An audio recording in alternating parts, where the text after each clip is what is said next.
I am your host, comedian Bo Johnson, and this is, so as of right now, the last author that we're going to have. And it's been a stacked lineup throughout this entire series. So let's get this started. At first, you know the co-host, or I'm the co-host. I'm not really sure. Yeah. Mr. Joel Byers. I don't know where to go. I don't know if I'm the co-host, if you're the I don't know anymore. We're co-hosting this thing. We're hosting this together. We're teammates here, buddy. You've been the wind beneath the wings of this entire Pro Talk series. You've been booking the guests, you've been doing the research, like you've been scheduling the interviews. Like, I mean, you're the wind beneath this. I'm just like clickbait. Yeah, I mean, well, this started as a kind of a happy accident. You know, I booked one. And then that was really good. I was like, hey, and then, you, myself, and Mitt started talking like, hey, let's get this, let's keep this going. This is great momentum. Yeah. And then, as I said, with today's guest, I was like, if this series can't happen without this guest. Yeah, that's why he's the headliner for sure. Yeah. So the fact that he's kind of our not going to say the season finale, because in a couple weeks that's coming along, but this is the final guest we're going to have before our little roundtable discussion, which is going to be good, which is going to feature you, myself, and two other guests. So I'm not going to let those out. Ooh. But let's get to the reason why we are here for his third appearance on Hot Breath. Only two comedians have been on here 3 times. That's right. It's this guest today and Mark Normand are the 2 3-peats. Like, that's royalty. Talk about the few and the proud, or the few and the funny, or I don't know. You come up with the tagline on that one. But ladies and gentlemen, everybody's loved him. Everybody's requested him. Some people have found Hot Breath because of Joel's first interview. Yep. And so many people I know follow him on Twitter and seek his advice. Ladies and gentlemen, the joke doctor, Mr. Cherry Corley. Yes. Hey, look at that. See, I love how the big face just comes in there. Just like a boom. Yeah. Oh, there we go. The head. Look at that. Now you're the head of the pack now. I am so jazzed about this one. I mean, like, there's so much, as Jerry says, synergy between the Hot Breathiverse and what he's doing. And so many people are in both worlds. And it's all about positivity and being supportive in people's comedy's journeys. So it's only right that you're our headliner of this Pro Talk series. Oh, that's such an honor, man, to be part of this. First of all, it's a community. You formed such a cool community. You give it a nickname, Hot Breath, and it's like most comics, they try to hide their breath because it's like we're basically coffee and alcohol. It's like if anybody smells this breath, they're gonna pass out. And it's like, but you're like Hot Breath. Let's put it on, people. We're all Hot Breath. And it's like, first of all, awesome, right? And it's like, when I first met you at the World Series of Comedy, you were doing a podcast seminar. And then we got to chat afterwards. And I liked what you were doing there. I go, this guy really gives a shit. Look at this. This is like cool, right? You're not just there for yourself. And it's like, that's why, you do festivals and shit. You don't just do it to win. You do it to build that network of like-minded people and build relationships. Nothing is done in this business without relationships. Then we talked about, afterwards, we did our interview that wound up going like 2 hours and 10 minutes or something like that. It was like 2 hours. Yeah. It was just like so much fun. The time just flew by. And now, and then we were like when the pandemic hit, I had to move everything online. And then I said, what can I do to help out? And I did I do these a la carte classes, and we started them at like $25 a class just to make it affordable for people to keep going back to something, to keep doing their thing and give out like a 3-hour class. And then that was going well. And every time we'd mention Hot Breath and check out Joel Byers, the Right 10 Club. It's like, you want to have accountability, go to the Right 10 Club. And it's like, people are like, oh, okay. And they're writing that down. And it's like, does it take away from me? No, because I just gave them a value point. Exactly. Right. And they're like, oh, that's great information. They go check you out. They go, hey, this guy really loves what he's doing.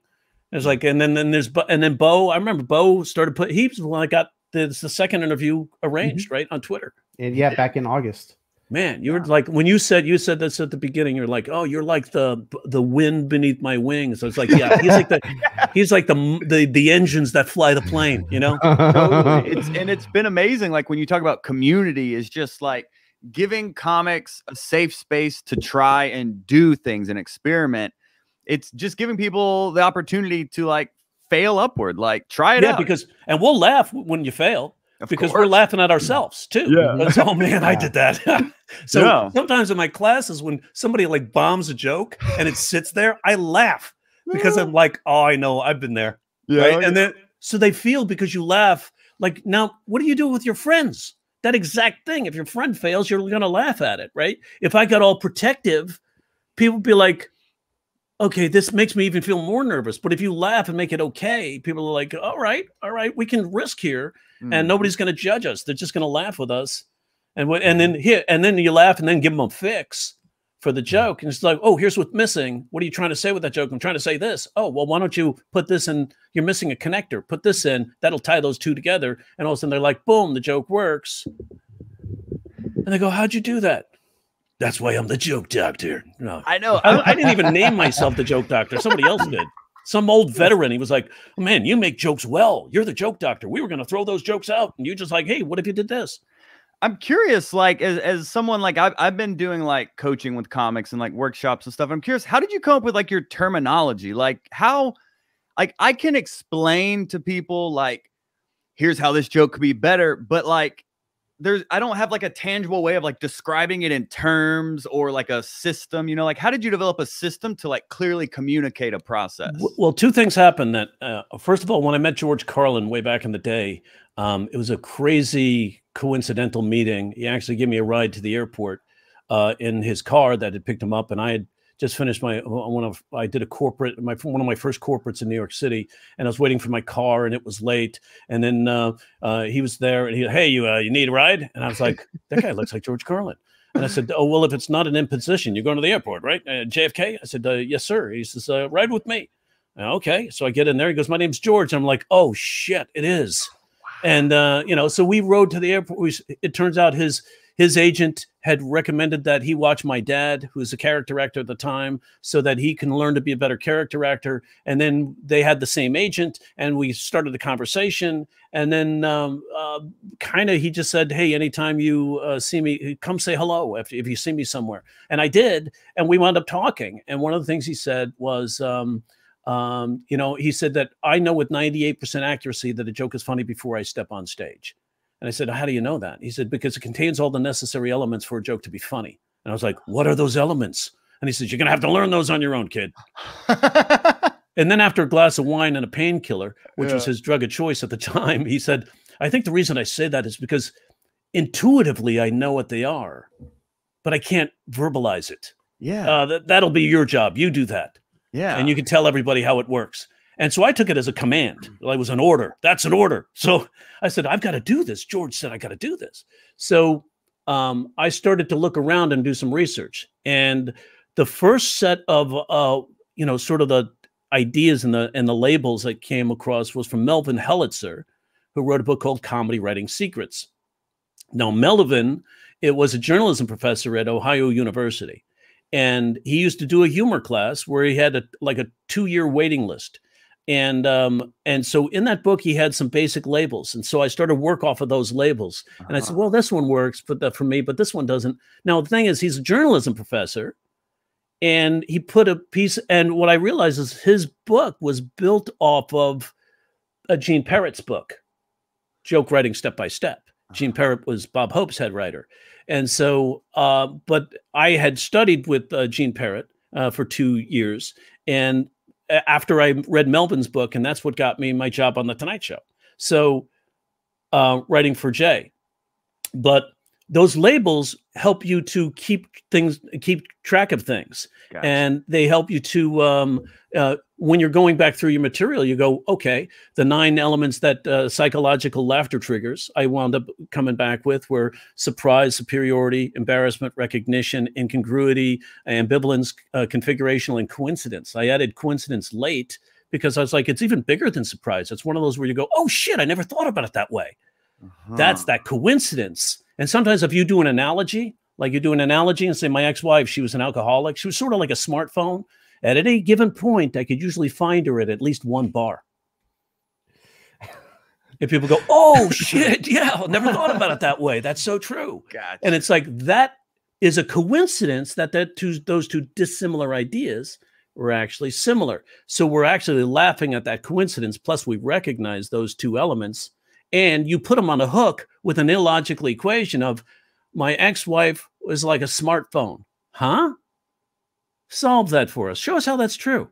And when you say that, you watch an audience, any comedian says an analogy to an audience like that, they sit up and they're like, they get focused. They're like, oh, wait, what? How?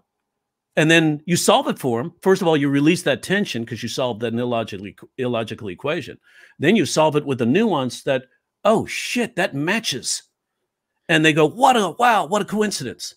You know? Yeah, that's seeing that. Like when I give people feedback, I'll be like, some people will set up an analogy and then never deliver on it as well. Like they're in there, but they don't think to build on it, you know? So I can be like, oh, you set up an analogy there. Now you could use a Venn diagram to compare and contrast and find the parallels, but I don't have like use this catchy phrase, you know, like I mean, maybe I don't need to. I was just thinking about that as I was looking at how effective you're teaching it and why so many people in the Hot Breathiverse take value in it and take advantage of all your courses and book and everything. Is I was like, he communicates it so clearly. And it's like, I can tell people through that like description, oh, I see an analogy there. You could use a Venn diagram, but I don't have like a use blah, you know, but maybe I don't. Well, you know, sometimes as you like, it's like music, right? When you learn music. And when you're first learning playing guitar, you learn your scales. And then from your scales, you learn chord shapes. And then from those chord shapes, you learn power chords. Oh, that sounds kind of cool. And then you learn these interesting chord shapes that give you a more percussive sound. And then you learn how to do the stroke that's a shuffle stroke that gives you that little crisp sort of like, you know, and it sounds cool, sounds cooler. Now I'm sounding like some of the people I've actually heard play. And then as you're learning more and you start developing your style, you go back and use these other ones just almost automatically. And then the hammer-on, you know, it gives it a different texture. And so as you're learning these things, before, when you first started scales, you didn't know what I did my own radio edit there. Did you see that? I went, you don't know what the hell a hammer-on was. But now that you know it, it's like buying a car. You didn't see that car before, and then you bought the car and you see that car everywhere.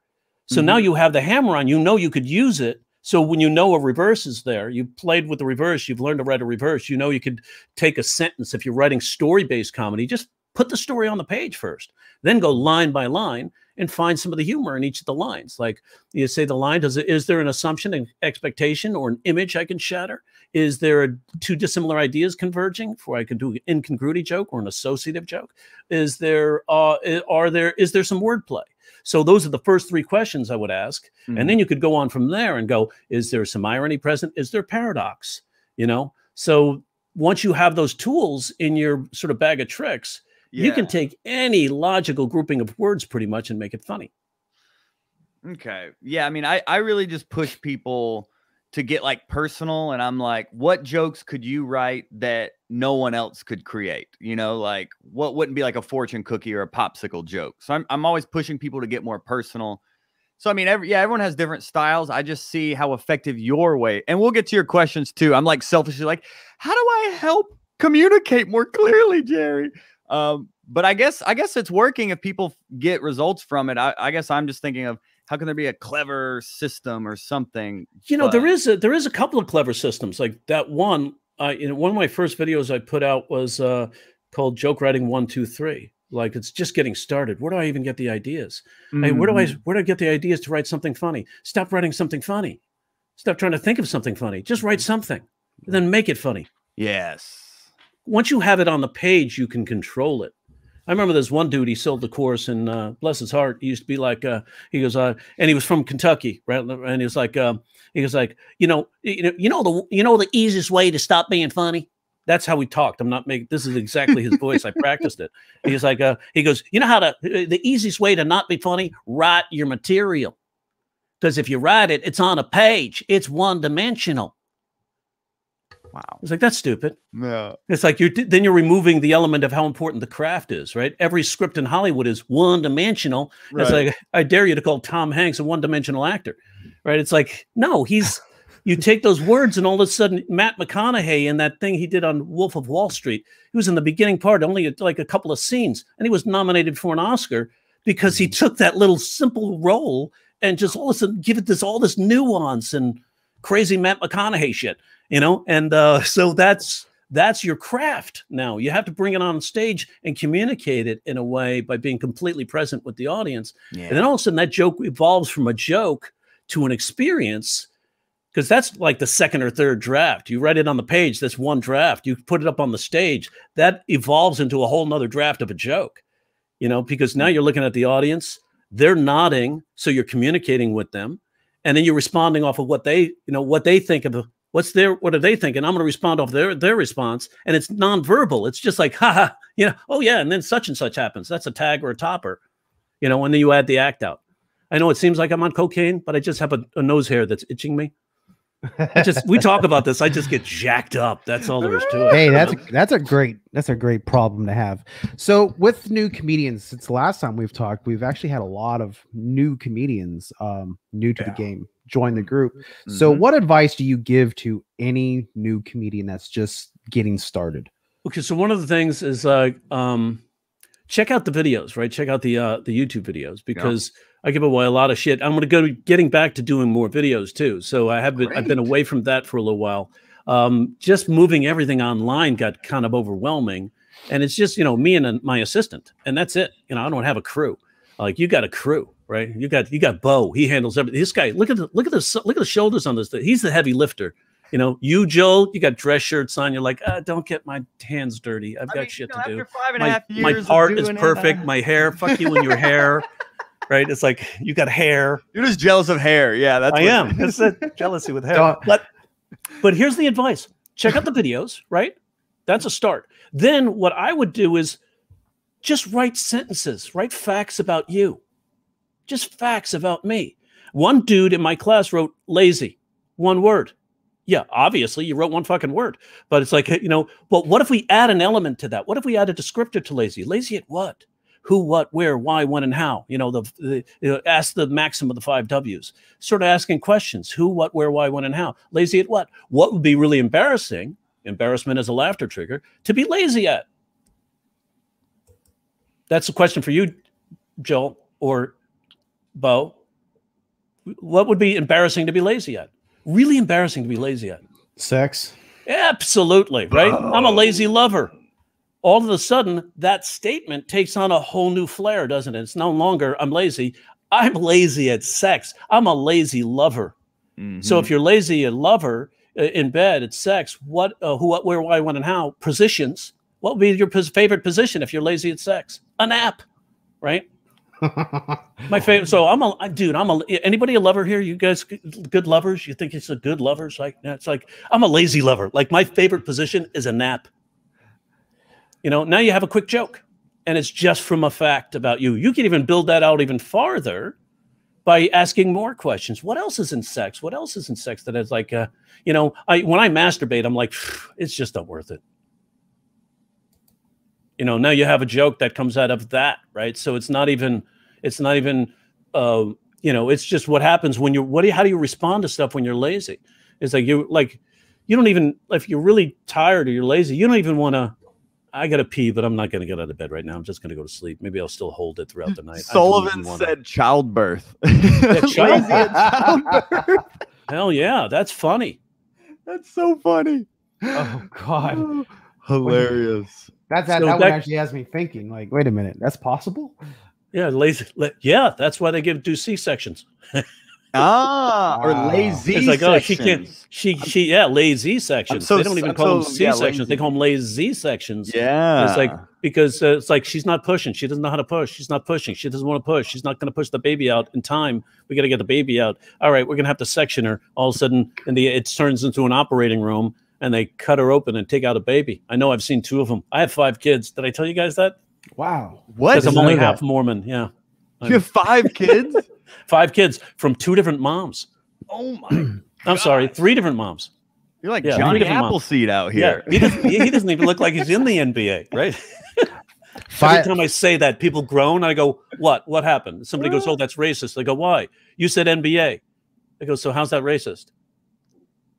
And then I let them configure it. And they go, well, because you see, black people are in who's making the stereotypes now? So really, you're going to jump to me being racist and you're the one generalizing? Yeah. I love putting people in that trap, that PC trap. 5 more kids, he gets a merit badge. That's right. You know, my dad had 6, so I'm trying to reach that goal. Goodness. Like father, like son. So when people start writing facts about you, that's one way. Now, remember, George Carlin and Jerry Seinfeld didn't do anything about themselves. Everything was outside of themselves.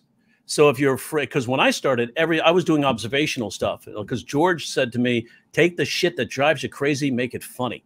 And I was like, oh, yeah. Then there's a catharsis. He goes, you ever watch the newspaper? You ever read the newspaper, watch TV, and you call bullshit when you're watching the news or something? I go, all the time. He goes, make those your jokes. He said, but make them funny. And you know what the trick he gave me was? He's like, raise the bridge. If you raise the eyebrows, you can't be mad. It's got to be absurd or ridiculous or confusing, right? Jon Stewart used to use that all the time. He used to be like, what's going on? Why? And so it made it more palatable for people to listen to, even like the real sensitive kind of tension, the divisive subject matters, because you were asking questions about it. It's like Bill Burr. Somebody explain it. Doesn't make any sense. Somebody explain this to me. How does this work?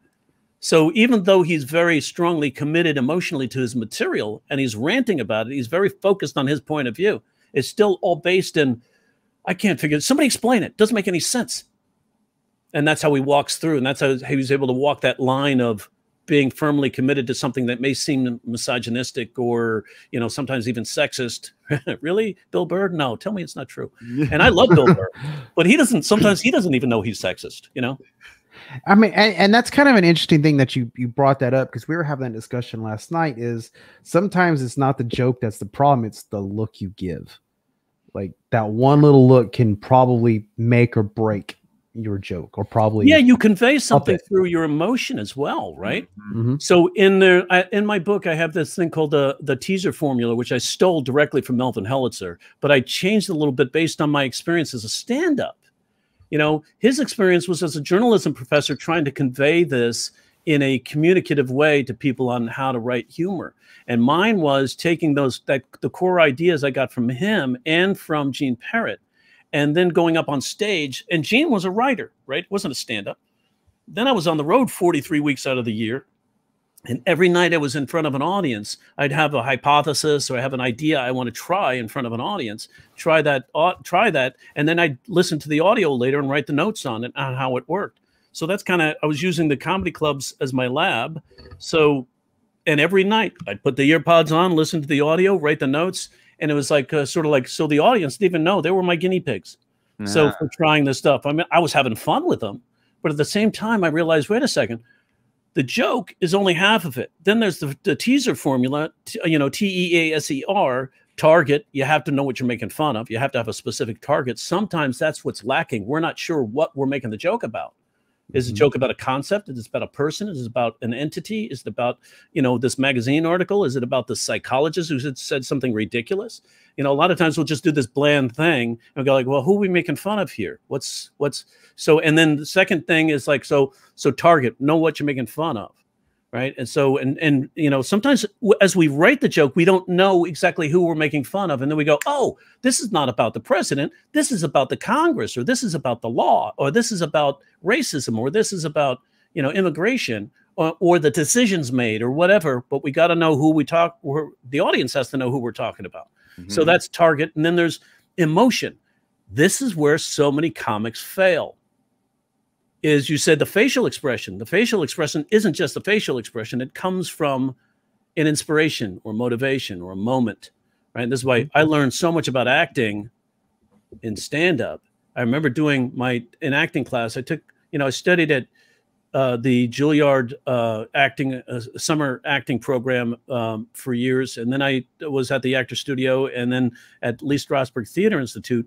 And one of my favorite instructors, I loved her because she would break through all my bullshit defense mechanisms, my tricks. It's like, she goes, "Oh, Jerry, so you're doing stand-up. That's so great. Could you do 5 minutes for the class?" And I go, "Yeah, I'm going to knock this out of the park. Watch this shit," right? Because I write great comedy. I'm good with my words. You know, I have the best words. The best words. So I get up on the stage and I do the jokes for the 5 minutes. And I know the jokes are good. The audience is laughing. The class is laughing. They're like, "Yeah, right? Good jokes." My teacher sits there with her arms folded, her legs crossed, and she says, "Oh, look, Jerry thinks his jokes are so clever, he doesn't need to perform them." And I went, "What do you mean by that?" Because my dad, brilliant, he was my coach too. He used to, anytime I filibustered him, because I hated being wrong, man. I needed to be perfect in front of my dad. And I'd always be, "Oh, yeah, I got it, whatever. Yeah, I got it. I got what you're saying." And he said, "Son, anytime I give you a note, I want you to follow it up with 2 questions."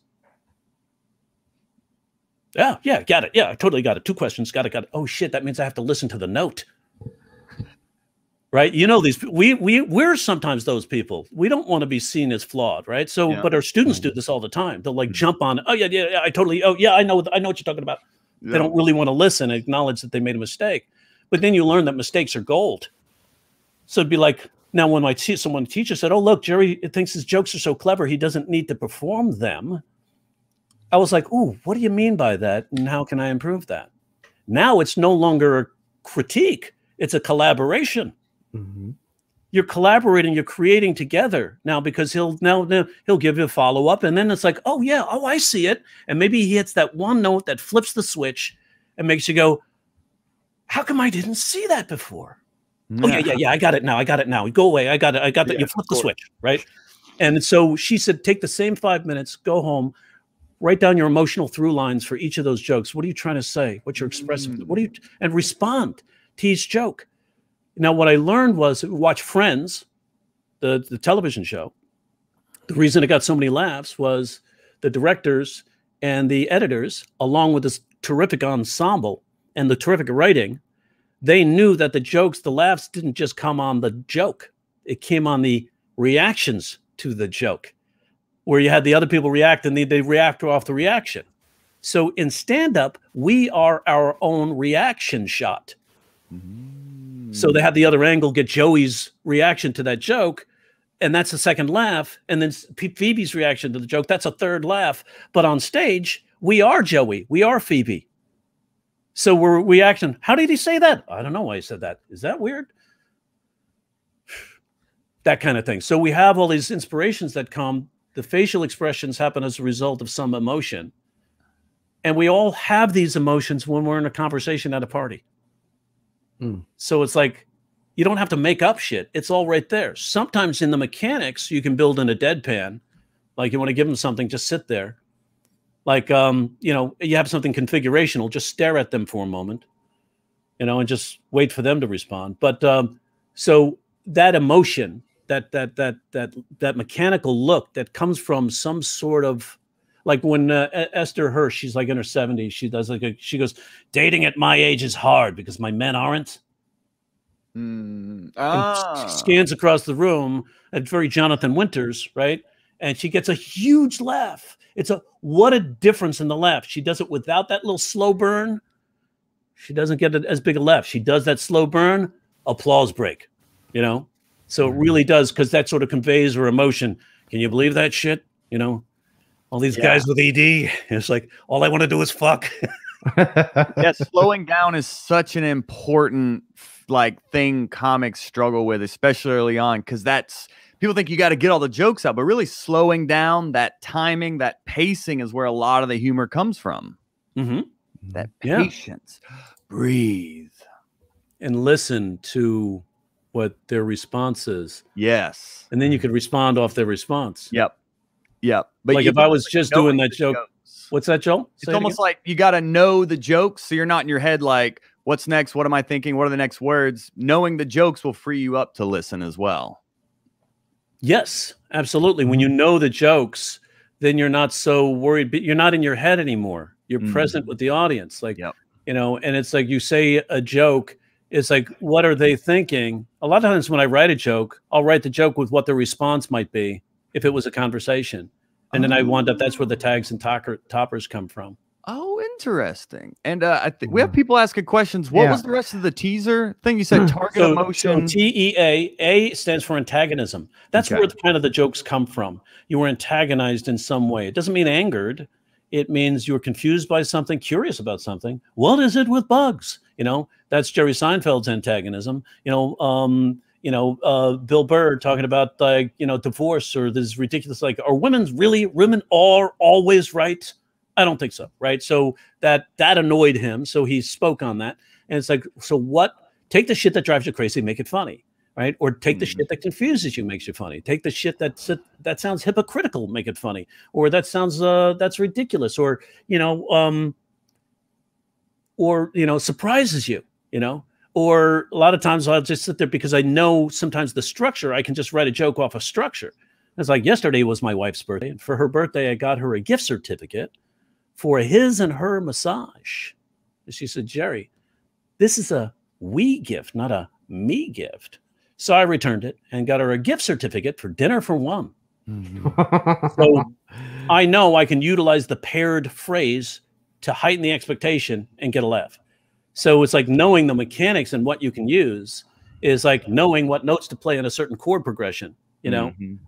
And that's part of that's part of the evolution of your mastery of the comedy, is like knowing what works, why it works. I remember I was coaching some guy. I think he came to me through you, Joel. And every time I say Joel, and when I said Embo, Joel and Bo, sounds like, you know, sounds like Mattel's little, hey, we need to extend the Barbie line. We've got Ken. We need a Joel and Bo. And it's like, what cars do they drive? You know? So, we're a very progressive couple, Bo. So Matt had a question, and it was a really great question. And it was like, he talked about something that happened to him back in the 6th grade. Let me finish that thing. So TEA, target, emotion, antagonism, surprise. And then the last two are very important. You know, it's exaggeration and realism. Those two work together. Comedy is heightened reality. It's not necessarily complete implausible absurdity, because then we go, that would never happen. You know, you can build to that.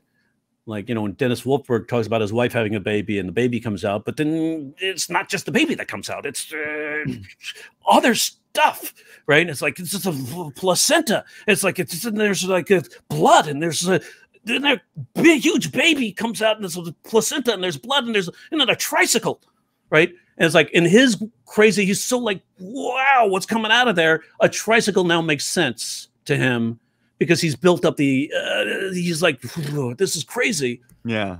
And we accept the tricycle, we suspend our disbelief and accept the tricycle.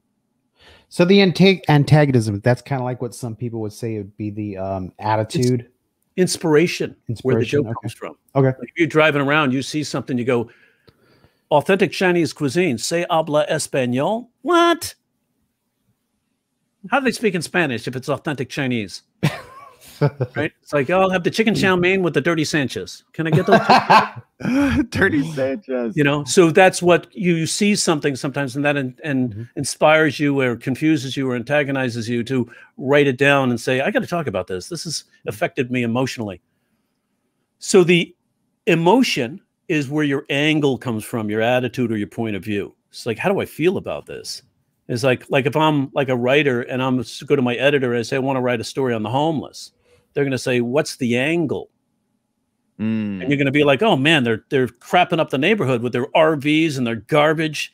That's one angle. You know, my heart, I'm a bleeding heart liberal. I want to take care of everybody. You know, that's the way I was raised. I'd be like, well, I feel so bad for them because so many of them have been priced out of their homes because the rental prices here in LA are ridiculous, right? The rental's going through the roof, but no salaries are going through the roof. We got to remedy that. And so that's the angle. So that's a whole different angle from the first angle. So it's like, what am I trying to say? And what's my angle? That refines your comedy. It makes, now you're really communicating and touching the audience because you're sharing an angle. It's like Bill Burr with the joke he did about divorce settlements. You know, Tiger Woods' wife getting $250 million. She's getting $250 million. She's a babysitter getting $250 million. We know what his angle is. This is ridiculous, these settlements. Yeah. But you know what I'm saying? So sometimes he just says it. these settlements are ridiculous. So that's his through line on that particular joke. That's his point of view. So does the emotion always need to be like a negative? No. Okay. I can delight my 9-year-old daughter. It's like, you see, we're driving to school, right? And I like to play the radio. We like to listen to music, sometimes dance, sort of get warmed up for school. And so we'll play the music. But then they go to the commercial. And sometimes this erectile dysfunction commercial came on. And it's like, they can get pretty graphic. So I was like, my daughter doesn't need to listen to this. And 2 seconds later, my daughter was like, Dad, turn that back up. There might be some important information there for me. I have reptiles. When that happened, I pulled over and I took an extra 5 minutes to write that joke down. Even if she was late for school, the joke's most important. And it's like, when you're comic, that gets it. I've lost a couple of marriages because of being so into comedy. I remember one time I was with this woman for a while and she goes, Jerry, every night you seem to get up on stage and do comedy, but tonight you can't get it up for me. And I was like, hold on, I got to write that down. Because the joke's more important than... I just love how nonchalant. I've lost a couple marriages for how much I love comedy. Like, just not like that happens, right, guys? Comedy defines me, right? And if I can't be me, then I'm not going to be good for her. And she's not going to be good for me. And to think Joel gets in trouble for just doing a simple dab in front of his wife. My wife abhors when I do this. It's like, and she said it's because it makes me happy. So I think it's a good marriage. Yeah. My wife recently said to me when we first met, she was like, oh, my parents' best friends are going to come see you at a comedy club because her parents hadn't met me yet. Yeah. And they were like, it was before when we were just dating. She goes, my parents' best friends are going to come see you perform. It was at Harvey's in Portland. And she goes, I go, do you want me to change anything? And she was like, you better not. No. Now that we've been married 14 years, she's like, I don't like you making jokes about me anymore. And it's like, so my wife doesn't like me make jokes about her. So now I have a girlfriend. Nice. So it could be either I have a girlfriend or these girlfriend jokes are really wife jokes. Hilarious. You know, nice. So the question was from Mike Marr. Mike Marr. Question. I am trying to write a joke from a grade school experience in the early 60s. How do I overcome references that millennials and X-Gens don't know? I like this because I've even made jokes about growing up in the 80s and 90s that people these days just goes right over their head. Without a doubt. That happens all the time. I did a fundraiser for a soccer team of 15-year-old, 16-year-old girls. And, you know, I was over at Flappers. They said, hey, Jerry, you can do this fundraiser and keep it clean. And I said, sure. It's a 15, 16-year-old soccer player, girls. And I was like, they're not going to get some of these references. They're just not going to get them. So I did my jokes about soccer and for those gals. And in this case, when you're talking about your childhood, it's about you, right? You're growing up in 6th grade. And that happened like several years ago when the millennials lose them. Then part of the jokes on the way to the jokes is making fun of reminding these millennials about these phrases or these things. Like, you know, it's back in the day. So we took the Coke can and took the tab and threw it away. That's back in the day when we had Cokes with tabs. And it's like, you almost like Gilbert Gottfried used to do this. And he would basically take a moment to explain the joke. And that became the gag on the way to the big joke. Right. So it'd be like, you know, so I remember this is why Johnny Carson, he was a guy who had a talk show for about 30 years. Right. Like they should know this. Oh, you know, especially you're comics. You're in the business. You're not doing your homework. You don't know Johnny Carson. So that's what Mike would like still make the reference, but then almost make a joke to the people that may not get the reference type deal. Yeah. Kyle pulled me over and it's like, you know, he said, you know, I was like, he says, what do you got in the car? I said, you know, I got this bottle of Jack Daniels under the seat and reefer in the glove box. He arrested me immediately for referring to weed as reefer. Nah. Right. He goes, that's old school. Get out the car.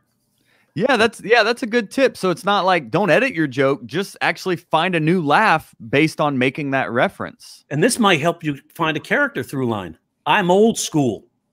Yeah. And then you do an exercise, top 10 reasons you know you're old school. And we know the top 10 sort of because it was David Letterman's bag, right? And it was David Letterman's, the most famous segment in late night TV was the top 10 list, which is so interesting because really it was an exercise that writers used in writers' rooms for finding punchlines. Top 10 reasons you know your mother-in-law hates you. Top 10 reasons you know you're balding. Top 10 reasons you know you're suffering from ED. Top 10 reasons you know you're a lazy lover. So now that helps you generate punchlines. So as you say these, you're grabbing these punchlines, and then what you do is you hide the top 10 list, and you take top 3 of those or top 4 of those and finesse them into a story. Now you have these punchlines to go about how come why you're the old school guy, because I'm old school, and you can go on with this and then use another punchline and finesse the context around it and say, because I'm old school. And it's like, now you've got a whole character through line of your old school.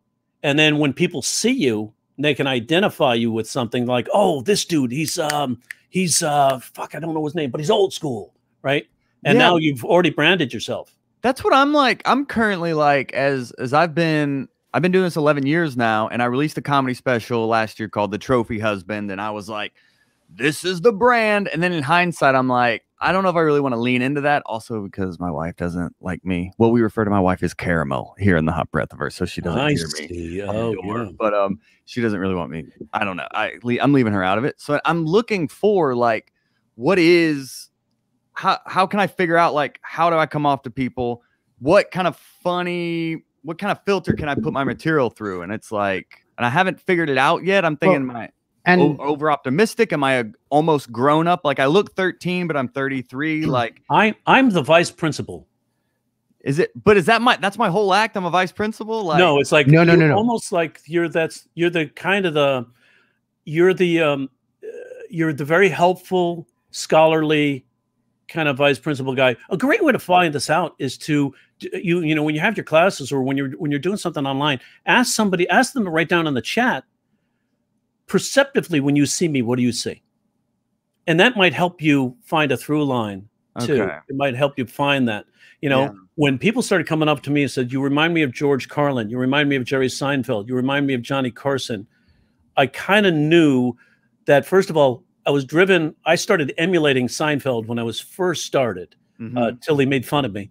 And then I stopped doing that. But that was my way of finding, I hid behind that to sort of get up on stage. If I failed, I didn't fail. Jerry Seinfeld failed. The character I was emulating kind of failed. It's almost like doing cover band music. Oh, that you were that deep into Seinfeld. You were just like basically emulating. When did he I was emulating his voice. Like I had my own jokes, but I'd emulate sort of his voice and his style and his observational qualities of nuance. And hey, I saw a sign that said positively no smoking. And a lot of people did back then. Like he was almost like the template for a lot of comedians back then. Yeah, right. Did he make fun of then him? When Carlin said, "Take that catharsis," I was like, "Oh my God, what a release that was for me." So he made fun of you? Seinfeld did? Seinfeld, yeah. Where were you? I was at the Laugh Factory, and I did my material, and I got great laughs telling the story, and I kind of used kind of the Seinfeld technique to walk it all the way around and bring it back to a callback, and then it made them go, wow, that was very playful, and I got a really nice set, and then. And I had followed one of the comedians I admired, but he bombed that night. I can't remember. He's no longer like on the circuit. He's no longer touring. He's no longer doing anything. And it was like, and I really liked the dude. I can't remember his name. I'll look it up on the break. We don't have a break. See, that's the joke. On the break. Let's ask the band. Jerry thinks he's an AM radio still. And it's like, but he afterwards, I see Seinfeld standing right there at the bar, and I go, "Hi, Jerry Seinfeld." He goes, "Whatever." Oh, cool. And I went, oh, and I'm a New Yorker, so I was like, dude, don't get personal. Yeah, you'll regret it. And I was like, New York attitude. I was like, don't get fucking personal. You'll regret it. Why are you talking to Seinfeld that way, dude? And that's way back in the day in my early 20s. Yeah. Okay, cool. So this has actually been an interesting topic throughout the series, and it's just, how does a comedian build a character or a persona? Well, that comes, first of all, we get wrapped up in that, right? And one of the problems is, if we get wrapped up in that, sometimes they could paralyze us when we're just starting to learn how to write jokes, right? So people say it takes 10 years to find a persona. I said, really? Ask Joel. He got up there after 4 and was like, hey, I found my brand. No, it's not, right? So it's like, we don't know yet. We're evolving. And when our first like 5 to 7 years is trying to learn how to write a joke. So that's why a lot of people get stuck on their persona. My persona came kind of early with, most of us have a cynical approach to comedy because we prove things wrong. We like to take perceived statements of authority and prove them wrong, right? We like to look at something and go, yeah, well, here's the mistake in that. Like if they say, you know, whatever happens in Vegas stays in Vegas. And you're like, what? Yeah, unless it gets stuck in your crotch hair, or tell that to your bank account or whatever. It's like, it doesn't always get stuck in Vegas. So we try to prove these things wrong, these perceived statements of authority. So it's like, so we all have a cynical approach. That's one level of our being. You could be analytical. You could be ultra perceptive.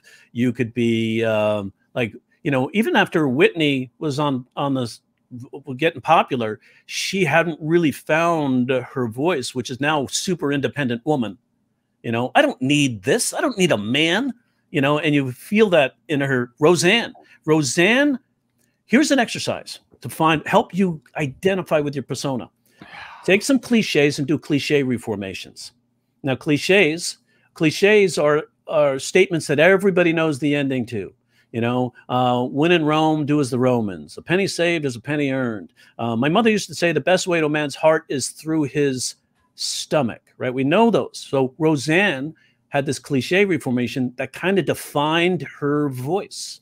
And her attitude is like, my mother said, the best way to a man's stomach is, the best way to a man's heart is through his stomach. And she goes, I think the best way to a man's heart is straight through his chest. That defined her. That joke made her famous. That branded her. She's like, I've done this. I'm not doing it anymore. I don't need a man. That was her sort of sassy fuck relationships attitude. And that kind of like blew up. That was like her thing. And that joke, that cliche reformation joke that she did, as simple as it may seem, and most great jokes are very simple. We think we're supposed to be complex and interesting, and it's like super clever, but that's when we lose the audience. If we're just like simple, like Jeselnik is like simple reverses, but then he adds sort of like, how can I edge this up a bit or add a little extra mischief and darkness, because he realized those are the ones the audience was really laughing at, you know. But they're like almost simple reverses all the time. He has the setup, and all of a sudden it's like, what are they expecting? I'm going to go the opposite way.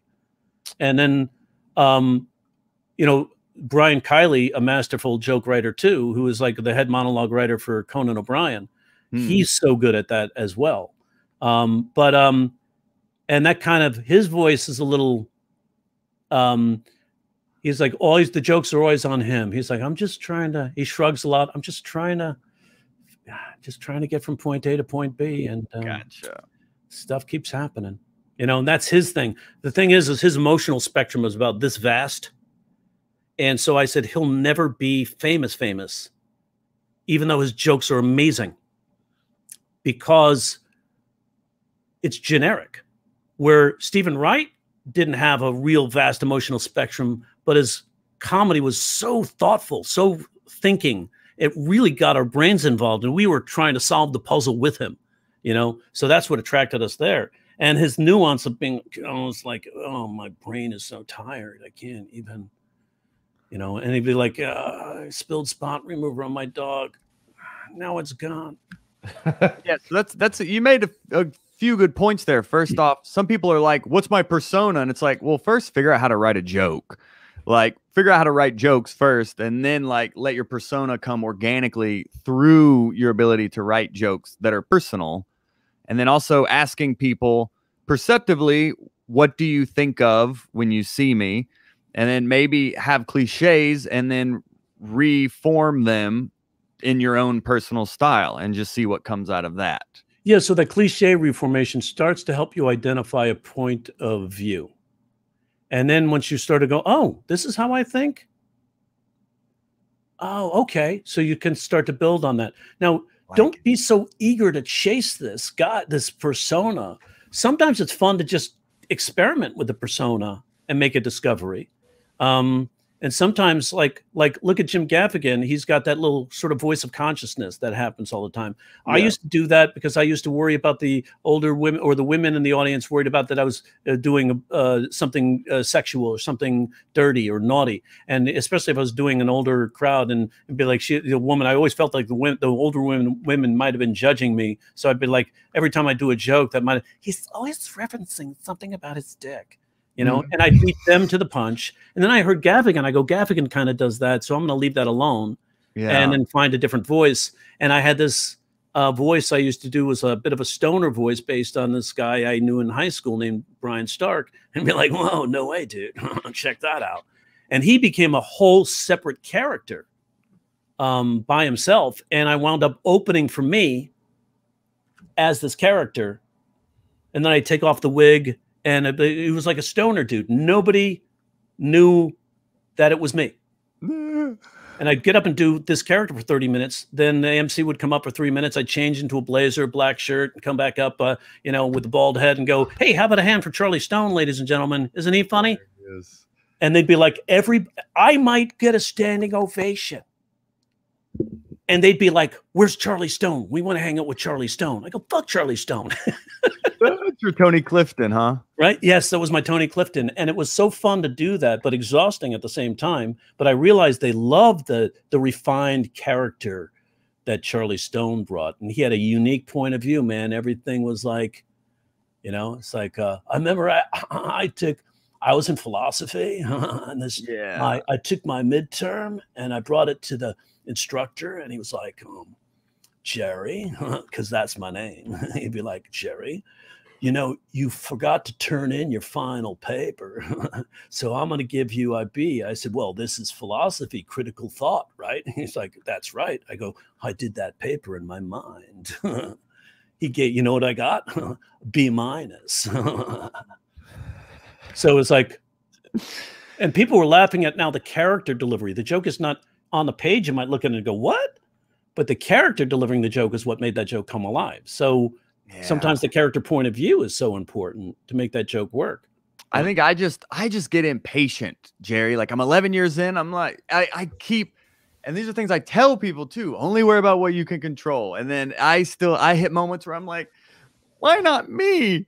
Where's my fame? Like, and I love, and I'm so grateful for where my career is at and that the Hot Breathiverse exists. And I wouldn't want any other way, but I think I still, as a comedian working, aspiring, still have to fight those of like, okay, well, what's my character? How can I brand myself? What is my sitcom? Like, I still have to like battle these, especially now that I released a special and I'm like, okay, what's chapter 2 of my career? But it's not like what you're saying also is just a lot of repetition, trial and error, paying attention to what people respond to and start to build it over time. It's not like a light bulb.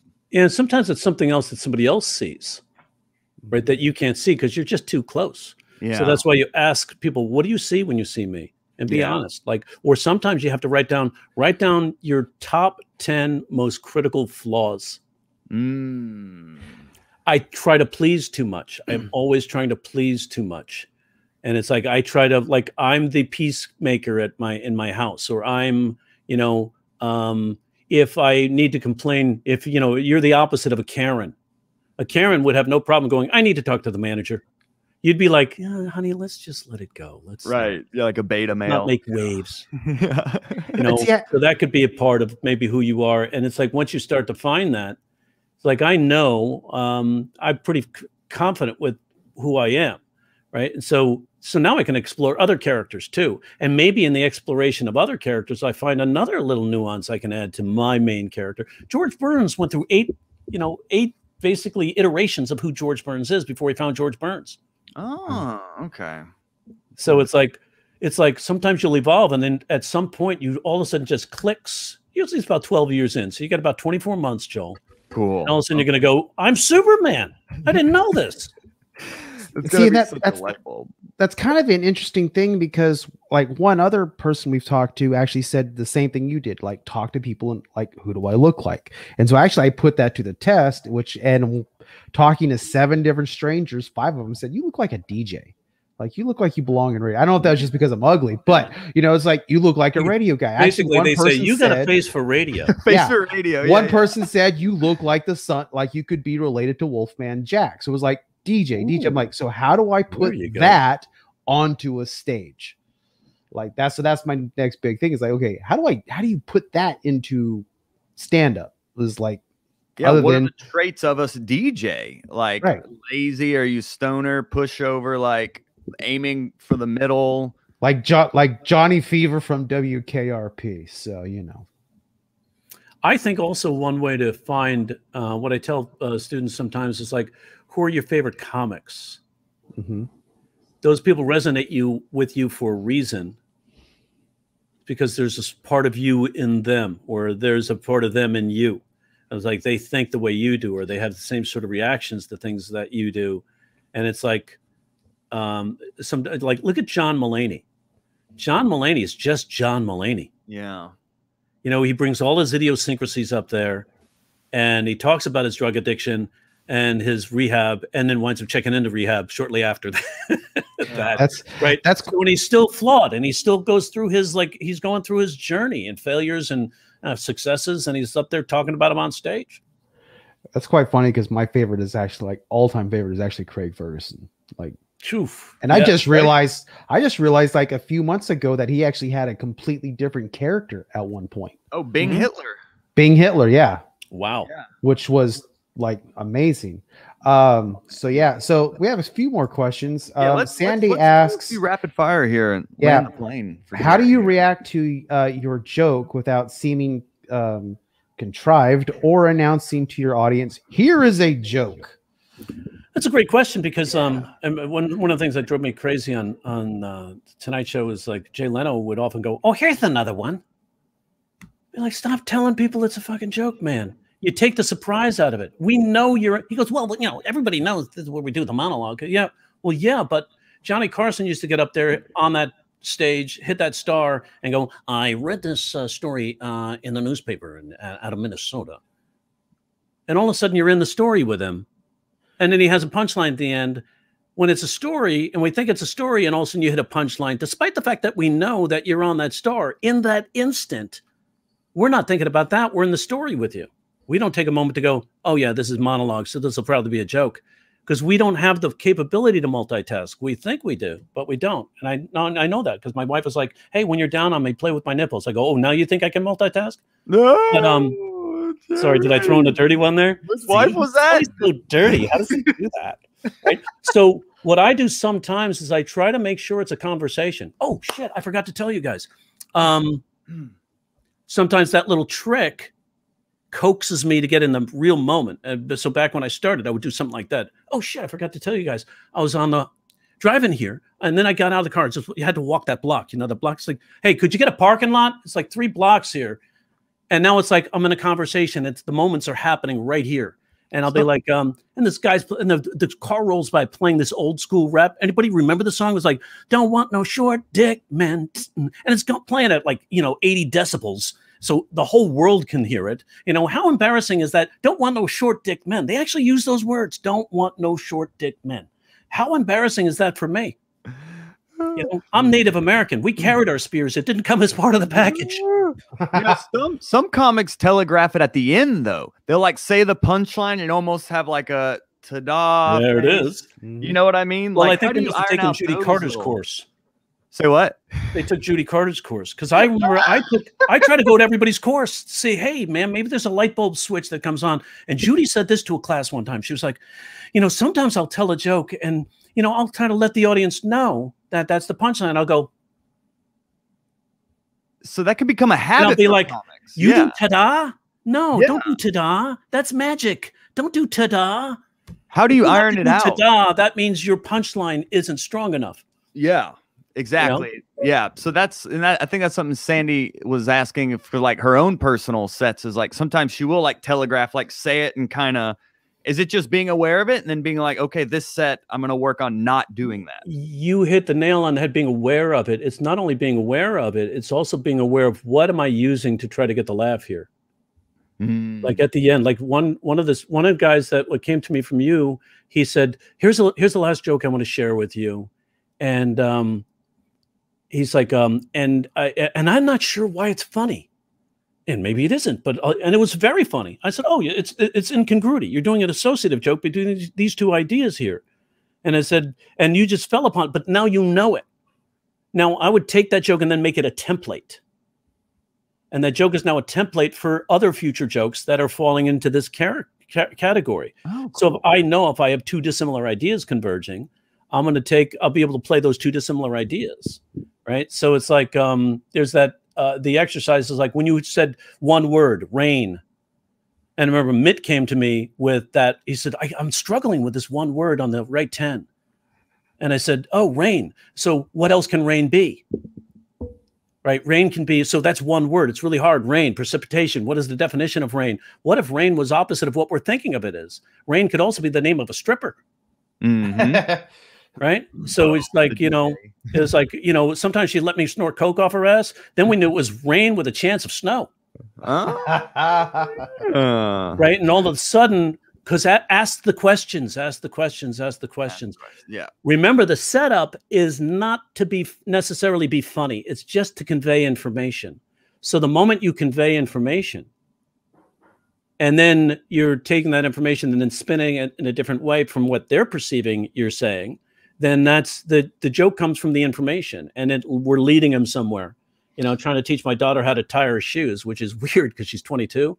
And she's like, Dad, I can't. Dad, I can't. I said, how many times have I told you not to use that word? I am not your dad. No, yeah. Now, I know I'm using ambivalence for that final punch, right? It's like, you don't want to say that to a kid. That could fuck him up. She's in jail. But when you're saying, I know I'm using ambivalence, so I'm going to deliver it a certain way. It's the same sort of technique as, you say, my son who is in Jersey just came out of the closet as gay. Oh, Esther, your son lives in Jersey? Mm-hmm. We're supposed to be excited about or worried about what are you going to do? He's gay. What are you going to do? But that's the one we're focused on. Instead, we go to the Jersey thing. My dad, who lives in Bakersfield, was just diagnosed with stage 4 colon cancer.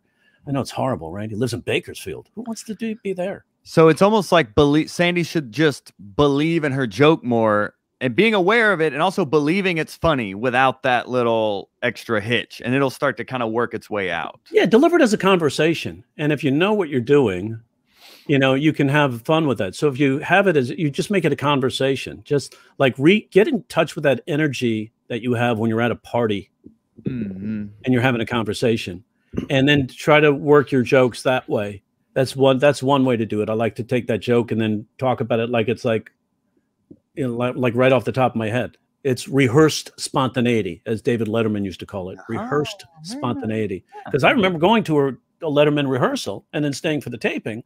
Letterman rehearsal, he was like, oh, and Paul, I almost forgot. Make sure we... And then you get to that segment in the taping, and he's like, oh, and Paul, I go, that's planned. Like I was fooled, right? And so, yeah, go ahead, buddy. Yeah. Bobby asks, what does surprise represent in the teaser method? Is it the left turn? Could be the left turn. A left turn would be a reverse, right? Like when I said, trying to teach my daughter how to tie her shoes, or that simple one. I have a 9-year-old. I have a 9-year-old girl, and we're thinking, oh, he said I have a 9-year-old daughter. No, I didn't say that. I said I have a 9-year-old girl. Right. But they're implying, or they're assuming, I'm a 9-year-old daughter. So if I say I have a 9-year-old girl in my basement, that could be the left turn. Right. So it's a reverse. That's a very specific technique. Right. You lead them to a very explicit assumption. Or the one was like, I woke up at the hotel room, the Silver Legacy, my first night working there, and the housekeeper is 7 a.m, banging on the door, just banging. Finally had to get up and let her out. She was relentless. Right. We have an expectation that's created, and we shatter that expectation. So that's a reverse. That's that left turn. Not all jokes have a left turn. You don't need a left turn on every one of your jokes. If I do an incongruity joke, like when these guys on this podcast called me and they tried to like, oh, you say you can take any logical grouping of words and make it funny. I didn't say it. I said, you should believe that, because there are logical groupings of words on my computer I haven't succeeded with yet. But if I tell that to students so they don't run away from a straight line because it's not already funny. But if you have, so they go, we're going to give you a random joke and see if you can do something with this. It's like sort of like the Right 10 Club, but they're trying to make me look like an idiot, and rather than help me, right? And I could sense their attitude. I go, hey, let's try it. Let's see if it could work, man. I might fail miserably right here on your well listened to podcast, right? So they were like, now we're just random thing. We just got this out of the right out of the internet. It said a new study said that Lego has become a more popular, has beat Ferrari as the world's most popular brand. Lego has beat Ferrari as the world's most popular brand. The first thing I'm thinking is like attitude. That's ridiculous. Lego over Ferrari? And then I do a quick listing technique. Ferrari, red, convertible, hot model. Right. And that's what came into my head. That's part of the list that when I was thinking about Ferrari. And so I goes like, new study. Now we're making fun of the study and we're calling the study ridiculous. That's the angle. So I go, Lego has replaced Ferrari as the world's most popular brand. Really? Lego replaced Ferrari? It's like, yeah. Try fucking a supermodel after showing her your Legos. Right? Now the attitude gets to the joke. Surprise. And the joke is now I'm playing the emotional through line through the end of the joke, which is another trick to it for that to answer that question. Play the emotion through the joke. Don't play the gag. So Mario asked, can you give an example of a configurational trigger? Yeah. Mitch Hedberg, Stephen Wright. Mitch Hedberg, I'm staying at a hotel. I can't tell you the name, but it has 2 trees. Yeah. Right? And people go, DoubleTree. I got it. We love to be able to solve the puzzle, right? It's like, be like, Stephen Wright would be like, there's this light switch in my house. It doesn't do anything. Every time I walk past it, I flick it on, I flick it off. I flick it on, I flick it off. About 6 months later, I got a letter from a lady in Germany saying, cut it out. Oh, I get it. It's like we figure that moment. Or sometimes don't finish the ending, right? I have a student, when he first came to me, he was overweight, had social anxiety. So his therapist said, take a comedy class. And he did. And great guy. And, he was like, had such anxiety, he would shine when he took the stage because he was already sweating, had that anxiety sweat going on. And he had a joke. He says, and we told him just tell the truth about you. Just tell the truth. And he was like, I'm gay. I live in West Hollywood. And it's like, it's really hard to date in West Hollywood because all the guys are tan and chiseled. And like I said, it's hard to date in West Hollywood. He doesn't explain what he is. We see what he is. Yeah. So the audience laughs at the fact that he didn't even have to explain it. It's their involvement in the configuration of it makes them laugh harder because they're like, yeah, we got it. Now, if they have to configure too much, if there's more than like 2 seconds, it diminishes the laugh and will sometimes diminish the laugh to 0. So they have to be able to figure it out pretty quickly, a second and a half, or something like that. Cool. Yeah, Bo, we got any more? Somebody asked, where is it at? Davita asked, she stated you have to have thick skin to be a comedian, but at what age would you encourage a child who has stand-up potential? This is actually interesting because today my principal said, we have a lot of students who love writing jokes. Maybe you can teach them how to structure it. And it's perfect timing, Bo, as well, because I just did a 12-year-old's podcast today, not to brag. It's called The Chatting Comedian. And he asked me to be on his show. And so he's been doing comedy interview podcast, and he's 12. It's very cool. Awesome. That's awesome. Well, 12 is a good range, right? So that's when we start to make fun of our friends, and we're able to take the insults, sort of the ranks. We get ranked out by our friends, and we're cool with that because we know it's fun and games. 8, 9, and 10, they're still crying because they called me a klutz. You know what I'm saying? And now when you get to 12, you get it now. And also keep in mind, I've coached. I had a student of mine. She had 11 kids, right? So many of them surrogates, but she brought the kids to do a comedy class over the summer. Oh. And so we'd meet 1 day a week for about 5 weeks, and then we're putting on a talent show at her house. And she's married to a multi-millionaire, so that was their thing. And I thought, oh, cutest thing ever. She would work with them, then I would work with them.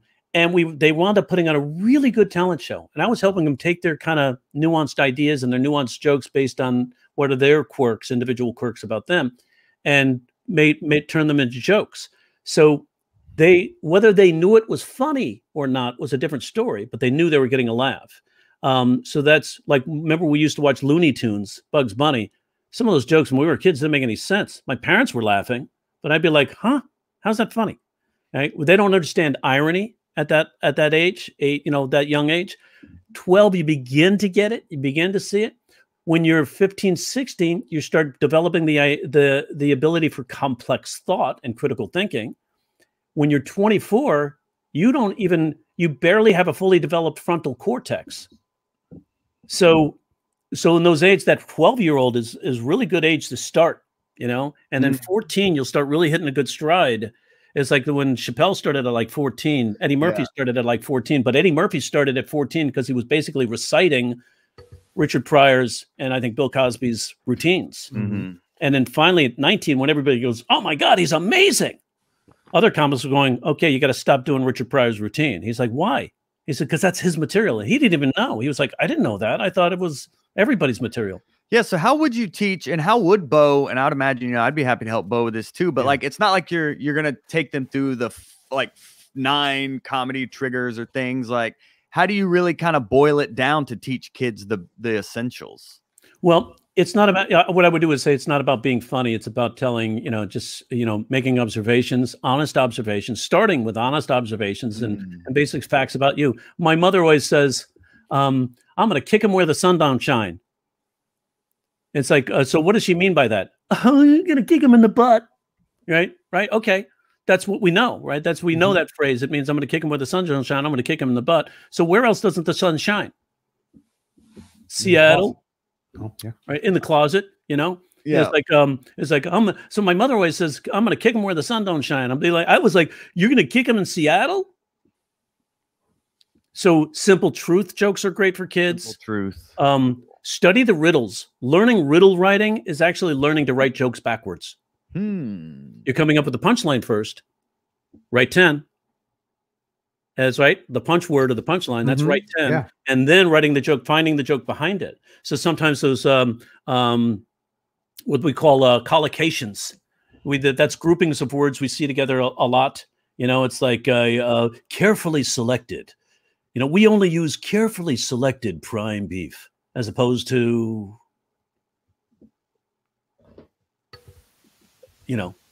not carefully selected, as opposed to like frivolously selected. Hey, we don't use prime beef. We use roadkill. Like, we don't. It's like carefully. So we always have. So if you look up collocations, there's a lot of those combination phrases that don't belong together. We don't need that.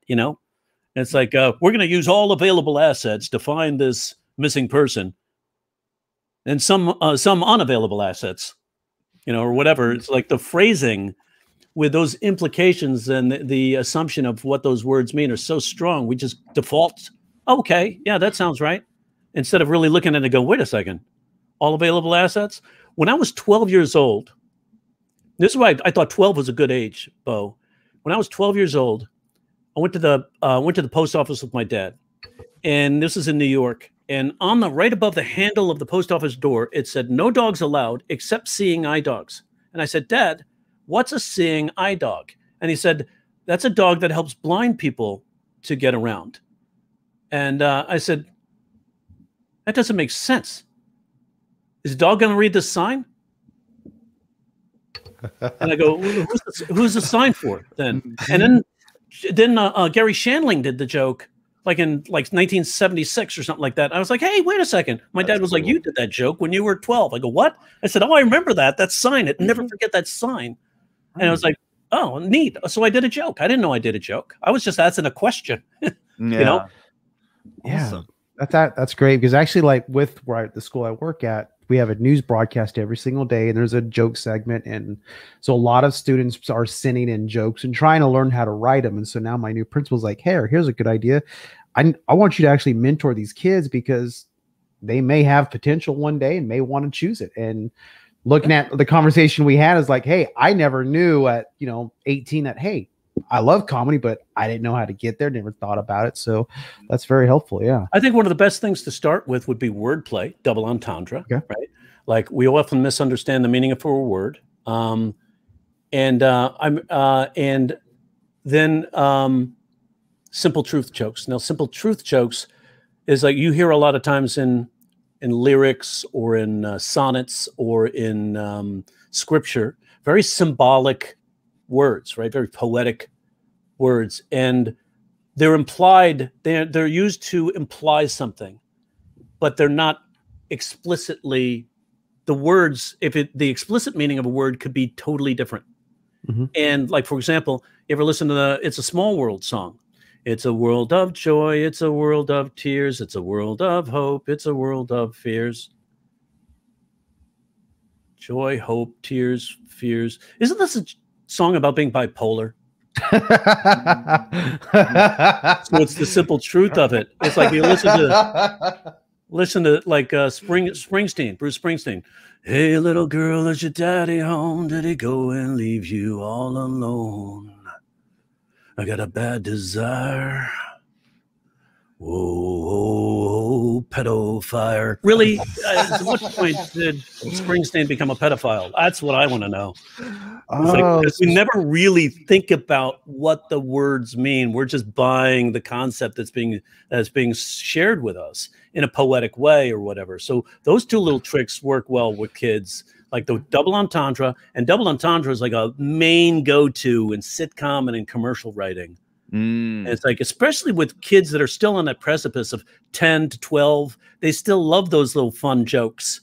And it's like if you go, like, look at the commercial for Discover, the credit card, right? The guy's like holding a frog in his hand. He's on the phone. Discover. Yes, you guys have frog insurance, right? Yes, we have fraud insurance. And there's a split screen and they're doing the play on fraud and frog. Now, if you were to do that at a comedy club as an adult, people would go, hack, right? Which I hate. There's nothing that's hacked. It's just been overdone. But if you can find a new punchline to a premise that's been done a bazillion times, that's genius, right? And like something we've never heard before. Wow, right? Hack kills creativity. So does the word no. So it's like they're like frog, fraud, fraud, frog. He goes like, we're on the same page. Yeah, totally on the same page. At Discover, that commercial won a Clio. And there's a student I teach. And I was telling him about this, and he was like, Jerry, I wrote that commercial. Wow. Like, what? Dave, you wrote that commercial? Yeah, you know I've been in advertising, right? You never shared that with me at all. Wow. I'm just helping you with your stand-up. He goes, yeah, here's my page. And I go to his page and look at all these commercials. I go, you did this one too? He goes, yeah, but I love it. It's like that wordplay on the Discovery. He goes, I learned that in your 2-day workshop. Awesome. Yeah, nice. I had Charlie Barron's on here. I had after we did our second interview with you, you told us about Charlie, and I ended up having Charlie on the podcast too. He's great. Yeah, Charlie's great. Great guy. Just a terrific guy. He figured it out. Yeah. So happy for his success. I mean, what he said, we were like in class, he said, how do you break through? I said, do a YouTube video, have a channel, have a specific character and a character niche, and just you can start with delivering the news for a minute and a half or 3. Never make it go with the 3 minutes when you start. And I don't know whether he remembered that or whether it went to the back of his head, and he's going through. He started when I found out he had a YouTube channel. He already had 77,000 subscribers, and then they found out he booked a show at Flappers in the main room on a Saturday at 4 o'clock and sold it out. Yeah, and I bought tickets, and I bought tickets before it sold out. Of course, because I told him I emailed him and said, hey man, I'm coming to see your show. He goes, hey, I'll get you in. I said, no, you're worth buying the tickets for, dude. Believe that. Start believing that now, right? Yeah. So I'm happy to buy a ticket for you. That's fucking great. I'm so excited, right? So I go there, sold it out at 4 o'clock in the afternoon. Who does that? Charlie Barron's, who established this huge fan base and only 77,000 subscribers at the time. Now he has like 350,000 or more, right? So he's going to be booking tours, selling out rooms based on that subscriber base because, man, I saw the show. The jokes aren't incredible, but they're good because the character, yep. And the people that come to see him are his fans, man, and they buy everything. He could sell his merch that way. He can scale his appearances, and plus he gives them value too because like, hey, I got this thing signed by Charlie Barron's. He's our guy, Manitowoc Minute. Yeah, and you have fans. You have fans in here, Jerry. Joel Brills says hello. Oz Morris sent me a message. Yeah, great guys. Yeah, Oz Morris told me to let you know hello as well while you were on here. Oz is terrific, man.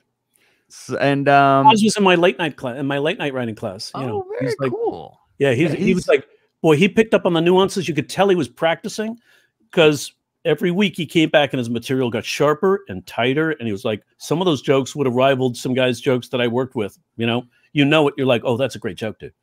Yeah, he's in the right 10 club like every day. Yeah, he's in there. He's in there steady. Bo, what do you think? Maybe one more question. I saw a good one from Ben Webb about teaching comedy. Let me see that one. Ben Webb. All right. I was skeptical about that one, but okay. Yeah, sure. All right. Question: on a scale of 1 to Greg Dean, how much do you love teaching comedy? How much do I love teaching comedy? I guess, yeah. I guess on a scale of 1 to Greg I'm Dean. like 1 to Greg Dean. Which is the higher? What's the? It's like I tell you what, I fell in love with it by accident because I didn't know I was already doing it, and I was just helping guys. You know, when I used to go to open mics, listen to guys work, and I'd write down tags and toppers for them and just hand them to them. I said, hey, if you find that funny, hey, feel free to use it. And they're like, wow, I can use that.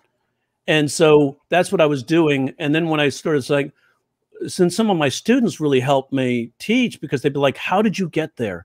What were the steps that you used to get there? And it made me have to think of what I was using rather than just intuitiveness or my instinct over the years. I had really had to come up with what was my mental process. And by working harder, it made me a little bit of a better teacher, because now I didn't just have to punch up somebody's joke. I could show them how to get there so that now they can do it, teach somebody to fish, that sort of thing. So one of Greg Dean, I fucking love it. And again, I don't disparage Greg or any other teacher that's trying to teach people. Greg's been doing it for 40 years. So, I'm a fan of his, even though he tried to sue me. Oh God. Yeah, when I first started to teach comedy, I was like, comedy is basically the one definition of a joke. The original definition of a joke are two dissimilar ideas converging. And that was on that first YouTube video I did about Tiger Woods. It was my first video that I ever put out there. And he says, I'm going to sue you. I go, for what? He goes, juxtaposition of two contrasting ideas is mine. I go, you know who really originally came up with that, Greg? Aristotle. So unless you're 2001-year-old, then he came up with it first. Then a man named James Beatty, a Scottish philosopher in 1473, recoined the phrase, recoined the definition. So it's like I said. Besides, it's a concept. You can't patent a concept, Greg. It's like otherwise, everybody would be paying Ford for the internal combustion engine. So it's like because they invented it. So it's like, and it's like you gonna sue me for what? He goes, I didn't teach you comedy so you could teach it.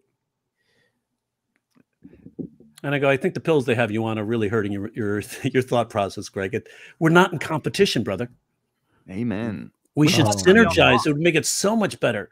Because you know what? There was a student of mine who went to him, and something he said made her get the reverse that she wasn't getting when I was saying it. Is that something against me? No, it's a fucking win, man. Oh, I'm so happy. And she started writing good reverses. Whatever he said worked. Great. Then by all means, you don't become a doctor by going to one teacher. And people say, oh, you can't teach comedy. You either got it or you don't. Really? What babies are popping out of the womb going, hey, is this thing on? Yeah. You call that a birth canal? They're not doing it. You learn through exposure and experience. And if you can consolidate that exposure experience and give people actual tools and reasons people laugh, they don't laugh randomly, man. They laugh for a reason. Now, if you can identify that reason, you can start writing jokes. Like Chappelle knows that when he does that, he goes, I'm going to tell you the punchline, and then I'm going to do the joke, and you're still going to laugh. Yep. And what he did, basically, kind of the same thing, is like riddle writing. He basically told us the punchline, then tells the story, and then that becomes a callback now. So good. And it's like, coincidentally, it fit in a totally different story, in a different situation. That same phrase kicked her in the cunt. It's incredible. Are 12-year-olds listening? We're in trouble. Like, that was on the man, play us off at this point, right? Yes, we're not. Well, let's not cancel Corley on this. We start a hashtag cancel Corley. Did you hear him on Hot Breath? Yeah. So what he did was, here's what's great about Chappelle. Chappelle knew that he had to really make this woman a big antagonist for him to get away with that phrase or that action that he said that happened, right? And he made her a really bad person, a really bad antagonist. So then when he did that, it worked. You know, you can't attack a woman without there being a reason, right? So if like that's what if I'm doing jokes about my ex, I always say my ex who cheated on me. Yeah.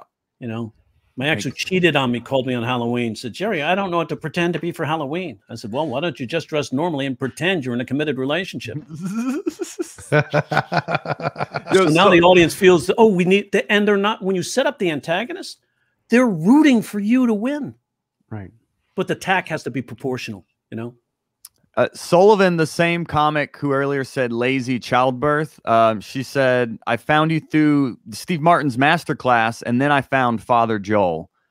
So there's a funnel to both of us here, Jerry. Oh, listen, hear that. Steve Martin's masterclass refers people to my 13 comedy structures. My students, I said, yeah, hey, Jerry, you heard that Steve Martin has a masterclass out? Should I get it? Fuck yeah, he's a legend. Yeah. Right? He's a living legend. I would absolutely get that course. Then they were coming back, Jerry, I got the course like you said. He refers people to your 13 comedy structures. So I got a refund. Don't get a refund. You're hearing Steve Martin talk about comedy. It's worth the 99 bucks, idiots. Come on. Come on. I mean, I've listened to some of it. It's really good. It really is. Gives you insights and viewpoints, and they're like the structures are just one element of it. You know, but it's like now, but it gives you a tool. Oh, I can write a reverse today. I can write incongruities today. I can write some observational stuff today. I can write a paradox. I can write irony. It doesn't have to have that left turn. It just has to have irony. Oh my God, what a coincidence. That's true. So it's like, that's where that joke comes from, is from the irony. Oh, I didn't know that, irony. And let's say paradox is awesome. Like when Jerry Seinfeld says this on Talk Funny on that HBO, roundtable. He said, you need to go deeper with your jokes, right? Joe said that you need to go deeper with your jokes, but then you look at everybody starts thinking deep. I got to be deep. Got to be deep. It's like, sometimes just the paradox or the irony is what makes it deep. So it's like Jerry Seinfeld's subject matter is not deep. CK's subject matter is not deep or original. He's talking about the same shit we're all living, marriage, kids, the struggles we all go through. His approach, his unique points of view, is the way he sees it is what makes it deep. The paradox or like Seinfeld does that joke, we refer to distance and time. We'll be like, how far is it to the store? About 15 minutes. Doesn't work the other way around at all. What time do you get off work? About 5 miles. That's not deep. It's just a paradox. I go, oh shit, I never thought about it that way. That's so true. So it's like, that's where like sometimes deeper can create creative paralysis because we're trying to be too original. It's like, instead of just going, all right, let me see if I can put this joke in the form of a paradox. And then that makes the brain do a little dance between the both hemispheres there. And we go, oh, that works. Study paradox. Paradox will, it's just simple things like, why did they call it a boxing ring when it's square? They come from ponderables. If you read 10 or 20 ponderables that you download from the internet and you're not in a funny mood, you're going to be in a funny mood after that. You're going to be in a creative ponderable mood. Right. If you drove your car at the speed of sound, could you hear your stereo? Yes, just the front speakers, but not the back. People go, oh, and that's deep to them. Oh, that's deep. Let's land this plane here. Sullivan said she read the book like the Bible. I don't know if that means she read it, then went and did something else like send. Yeah, exactly. She beat somebody else over the head with it. Yeah, she read the book and then said, "We got to keep those illegal immigrants out of our country." And the brown people, and get me a gun. Right? Yeah, and get me a gun. Right? Exactly. I love that. See, look at you guys. You took simple truth. She read the book like a Bible, and you started making fun, basically using associations to the. But what do other people do that read the Bible or say they read the Bible? They don't listen to it. Right. Yeah. And then she sent it and did the op. Then I think she read it and is trying to find use the points in there. I mean, look, I've read it twice and I kind of need to read it a third time. And she's like, I read the Bible. Now I just use it for exorcisms or rolling papers. Yeah. It's perfect paper, right? That's I remember a kid in middle school told me that, and I've always remembered that for some reason. Dude, what are you doing? I'm smoking Matthew 6:5. Yeah, it's lit. Burning not bush. Like the hypocrites and pray in the street corners and in the synagogues to be seen of man, but pray in private in thy closet, and thou shalt be rewarded openly. I'm a philosopher.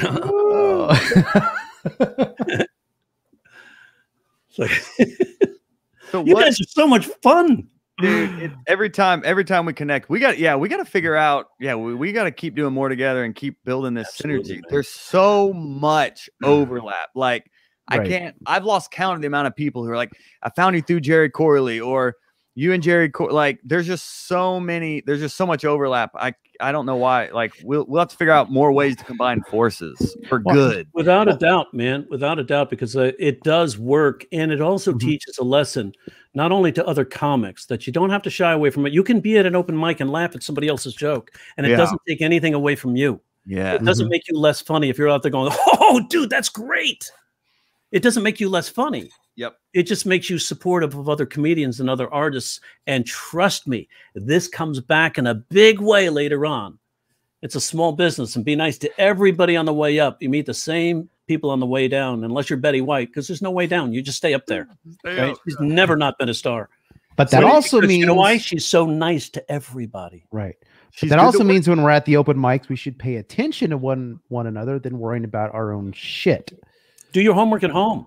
Yeah, that's what I'm worried. I'm hoping that as comedy scenes open back up, like I'm hoping members of the Hot Breathiverse who have been absorbing this positivity and this community and this support, I'm hoping it starts to seep into the comedy scenes that people go back to, because we've been online, we've been insulated, and it's all been positive, supportive. I'm hoping that starts to seep into the comedy scenes people go back into, because I mean, there's enough for everyone, and like rising tides raise all boats, and it's just the more supportive we can be.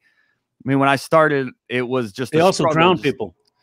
Okay, well, we could go that way as well. I was listening to Joel throw out all these metaphors and euphemisms, like, hey, there's got to be trying to be all philosophical, and then you threw a punchline in there. No, but you're so right, man. It's like if positivity breeds positivity. Yes. And it actually creates more opportunities. Like if everybody's positive together and you're in a room and you're sharing jokes, you're sharing ideas, you're not holding back, and you're like, hey, try this. Hey, try this. Here's something that a lot of people don't realize. And here's a little gift, something you'll never hear in any comedy class or in any book. Nobody's talking about it. The difference between a set working and a set not working when you're doing the same material could be one thing. And that's in that first set where it worked, you established community. You made people feel like they were a part of your show, with you on a show, in a conversation with your show. The other part, the second part where maybe didn't work, you were trying to repeat the first night, and rather than really be with the audience. And there's so many different ways to create community. But what's her name? Taylor Tomlinson does this brilliant thing at the beginning. I don't think she knows she's actually doing this on a conscious level, but it is a brilliant way of creating community. She walks out. There's her second special, and she's blowing up. She's terrific. I love her. Right? She walks out on stage, and the audience is cheering, and she's like,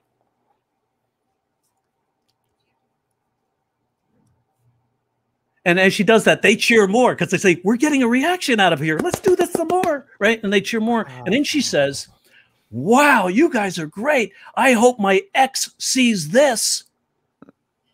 And they all go, we'll get him. Let's do this together. Yeah. She's got him eating out of the palm of her hand the rest of the show. She just created community. So it's like, think about that. How can you bring them in? How can you bring them in? One of my students did. She's like, she does, hi, y'all. She gets up there and says, hi, y'all. And she's dressed stylishly, right? So we don't expect hi, y'all. She looks like she's a city girl, right? So she, hi, y'all. And the audience giggles. And some guy had a weird giggle. And she's got a weird giggle. And she goes, I'm taking you. You got a great laugh. I'm taking you on the road with me. And the audience applauds that. Why do they applaud? Because you made them feel accepted. You created community. And now they were with her for the rest of the show. They were rooting for her for the rest of the show. The second time she did that, she forgot to create community. She just went in, I'm going to do exactly what I did last week. And she did the jokes, but she forgot to connect. And that's where the audience, human beings connect through emotion. That's why we want to be together. It's like we love that community. And that's where synergy comes into play. Synergize with your audience. Boom. Wow. I gave that away for free. I didn't hold back. You didn't have to go to my book to get that. I'll give away shit all day because you still want clarification. We didn't have to go spend $100 on a class. When that happened, I was just like, really, dude? Do you think not answering someone's question is going to make them want to go buy it from you? It was a simple question. If you answered it, they probably would have gone and gotten you because you're a trusted resource. Yeah, it was a simple question. I think it's like a simple technique question. And it was, I can't give that away. You have to go take my class. Give me money.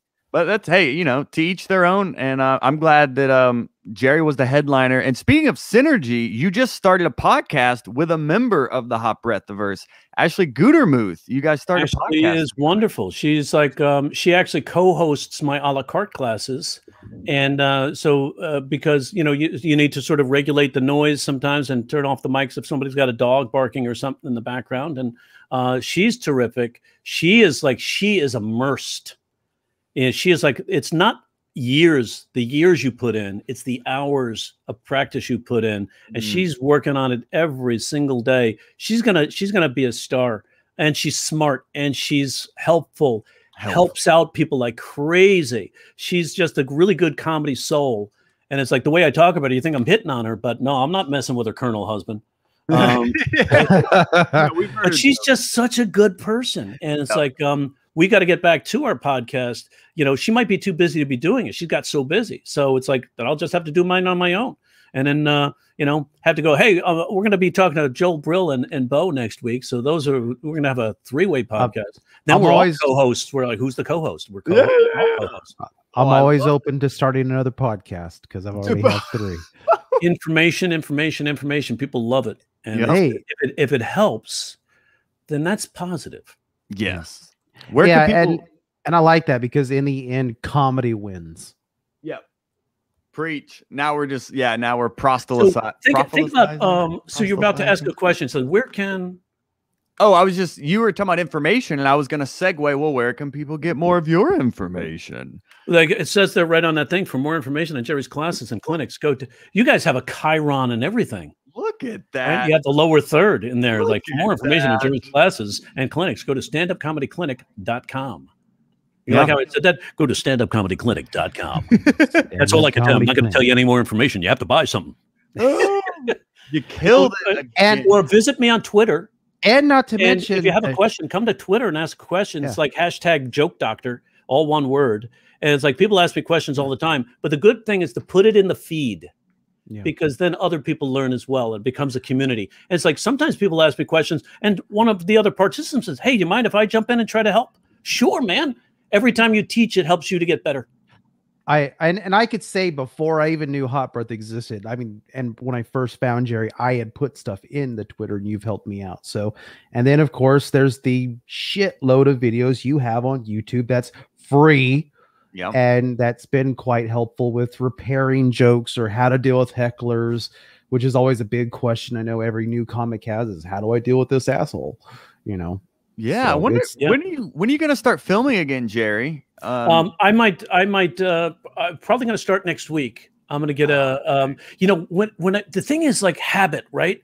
I realized how I was affected by habit and the habit getting smashed.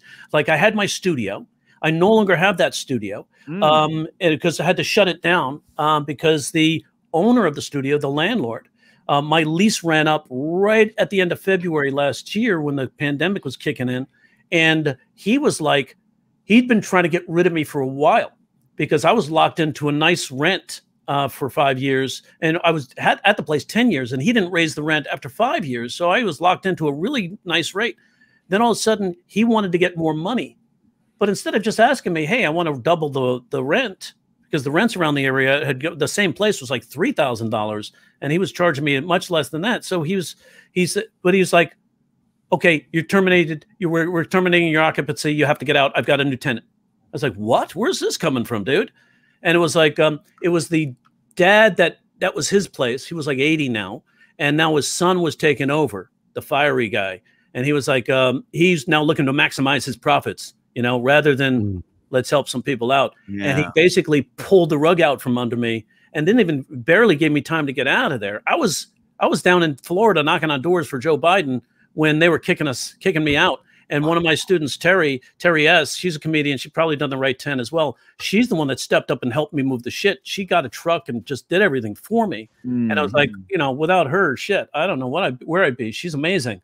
And it's like, but this is part of the synergy. When you give, and you help, people are more like, hey, you need some help? I'll help you with this. I said, yeah, I'm not even getting home for 3 days. This guy says he's going to take my shit out tomorrow.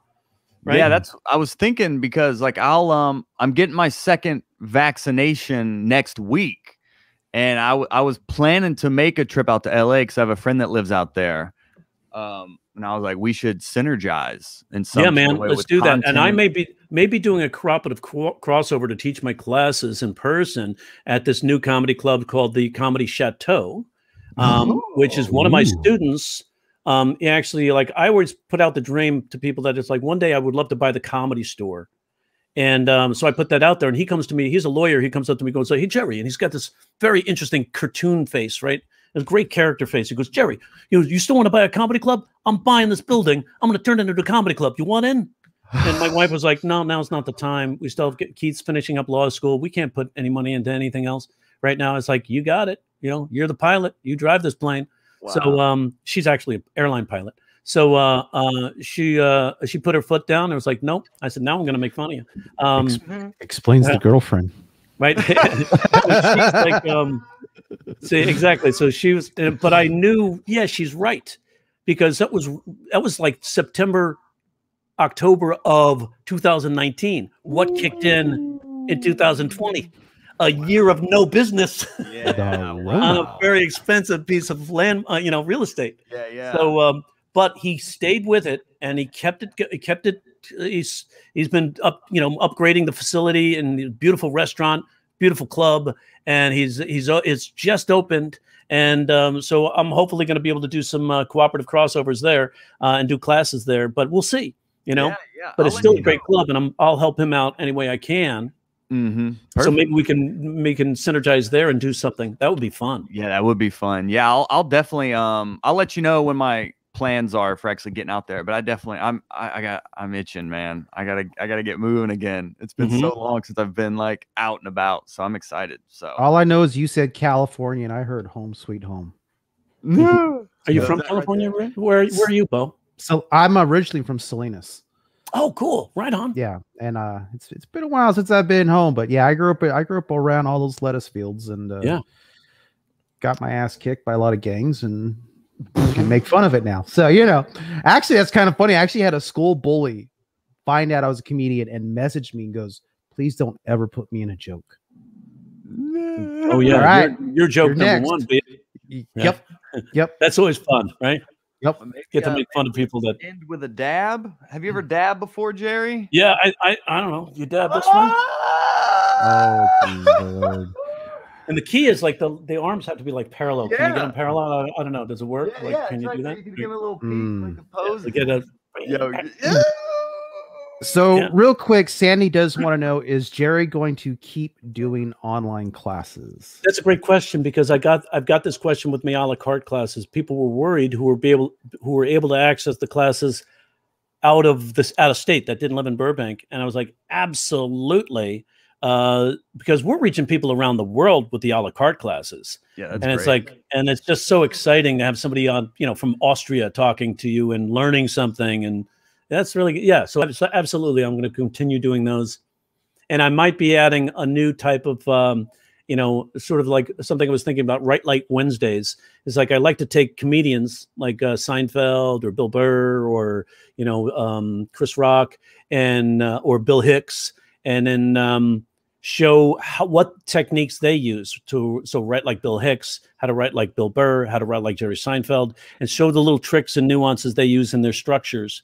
And those seem to be, I've done 3 of those, and those seem to be really popular. So I might just make that as in standalone class once a week, just add new comedians and help people identify the structures and techniques they're using to generate their laughs. It was actually an idea I had for a podcast. The first one I wanted to do, but I've never got off, is like the history of comedy with comedians and the way what made them basically.